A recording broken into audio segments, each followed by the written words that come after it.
We're also joined from the coalition by Andy Thayer. Preserving democracy is a major campaign theme for this year's Democratic Party.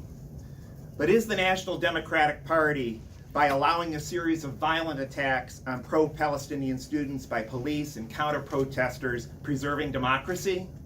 No. Is our local Democratic Party, the city of Chicago's refusal to grant any reasonable protest permits about the Democratic Convention, is that preserving democracy?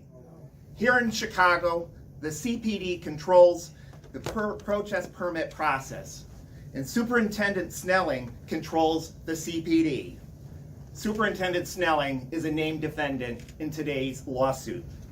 3 days ago, the superintendent at a community meeting said, "We're out there to make sure that people who want to protest can do it and exercise their First Amendment," end quote. Rich words when his department has rejected every single protest permit application. So to preserve democracy, they shut down the First Amendment. To preserve democracy, they told every group that it can't protest within sight and sound of their intended First Amendment audiences. And then, on April 17th, the city made an already lousy, unconstitutional permit law much worse by passing a new, additional anti-protester law.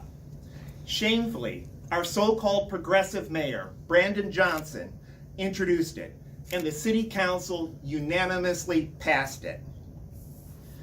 The city says it doesn't want chaos during the Democratic National Convention, but their actions, like the actions of Richard J. Daley a generation ago, they're about preserving disorder. Our coalition, Bodies Outside of Unjust Laws, gave the city a chance to do the right thing. On January 2nd, the very first day allowed under the current permit ordinance, we were the first group to apply for a permit. We gave the city more than 8 months notice of our plans. But we got a rubber stamp rejection, which was copied virtually word for word on all of the subsequent rejections received by groups that followed us.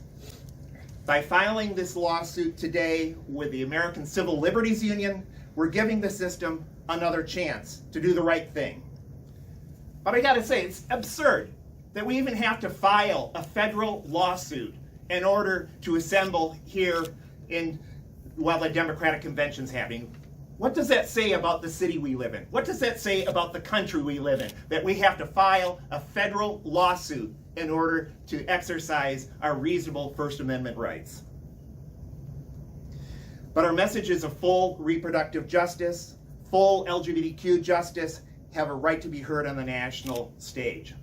So permit or no permit, we will be marching on the eve of the Democratic Convention, assembling at 5 p.m. at Water Tower Park, Chicago and Michigan, and on Sunday, August 18th.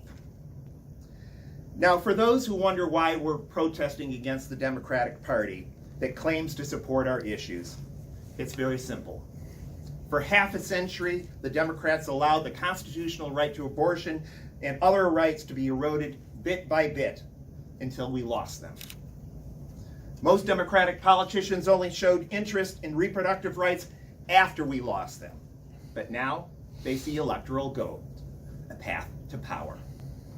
That's why we have to be in the streets, using the media attention on the DNC to force the Democrats to live up to their verbal promises, rather than cynically using our issues for electoral fodder. And like with so many previous promises, ignoring them after the election. That's why we're protesting.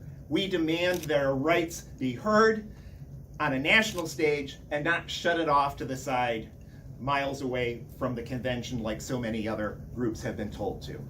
Thank you very much.